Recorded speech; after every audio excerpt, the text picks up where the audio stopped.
Hello friends, मी वर्षा Shinde office YouTube channel मध्ये आपलं स्वागत। आज आपण नवीन टॉपिक शिकणार आहोत जो आहे वर्टिकल क्रॉसवाइज मल्टी। आपला हा टॉपिक ऑलरेडी झालेला आहे। Vertical crosswise multiplication 2x2 multiplication आपण केलेला आहे। जसं की लास्ट टाइम मी तुम्हाला सांगितलं होतं की 21 × 47 अशा प्रकारचं मल्टिप्लिकेशन कसं करायचं हे मी तुम्हाला ऑलरेडी सांगून झालेला आहे। तो व्हिडिओ डिस्क्रिप्शन मध्ये आहे, तुम्ही चेक करू शकता। आज मी तुम्हाला शिकवणार आहे 3x3 मल्टिप्लिकेशन कसं करायचं।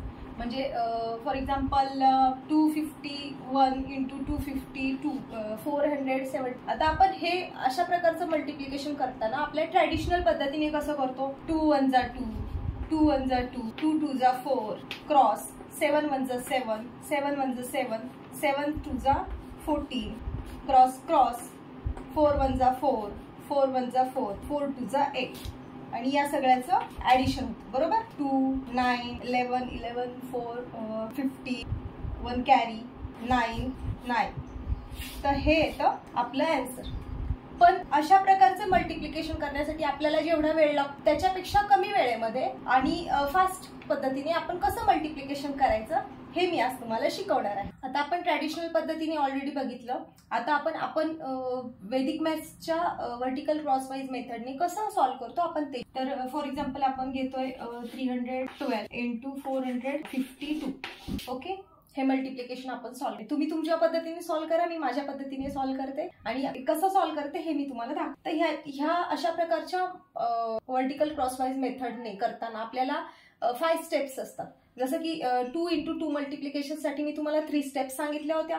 आता 3 × 3 मल्टिप्लिकेशन साठी टोटल 5 स्टेप्स आहेत। तर आपण फर्स्ट स्टेप्स कोणते आहेत ते सांगते। फर्स्ट स्टेप ही आहे, सेकंड स्टेप ही आहे, थर्ड स्टेप, फोर्थ स्टेप, बरोबर। आता ह्या स्टेप काय आहेत, जे नवीन व्हिडिओ बघतात त्यांना कन्फ्युजन झालं असेल की ह्या स्टेप काय आहे। आता हे जे पॉइंट छोटे छोटे दिलेले आहेत ना मी, ते म्हणजे हे 6 डिजिट आहेत असं समजायचं। फर्स्ट राईट साइडचे जे 2 पॉइंट मी कनेक्ट केलेले आहेत ते कनेक्ट केलेत म्हणजे या दोघांचं मल्टिप्लिकेशन आपल्याला करायचं। जसं की 2 2 जा 4, ओके।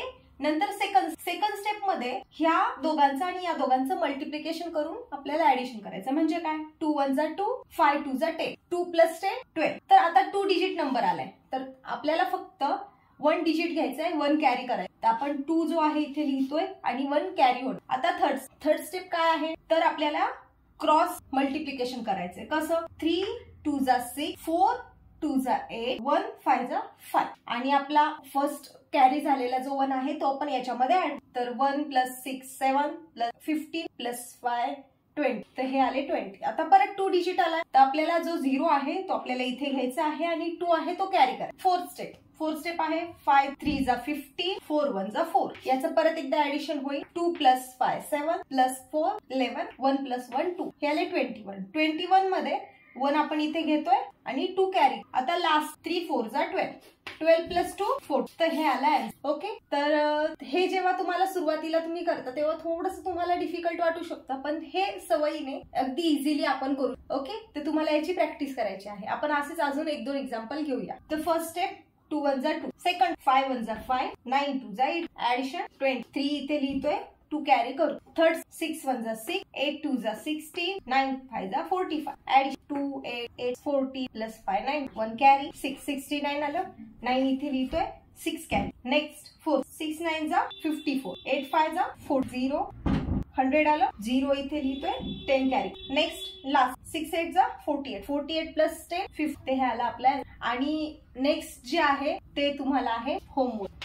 तुम्हाला व्हिडिओ आवडला असेल तर व्हिडिओला लाईक करा, शेअर करा, सबस्क्राईब करा आणि या क्वेश्चनचे आन्सर कमेंट करायला विसरू नका। तुम्हाला अजून काय बघायला आवडेल तेही कमेंट करून सांगा। तोपर्यंत बाय बाय।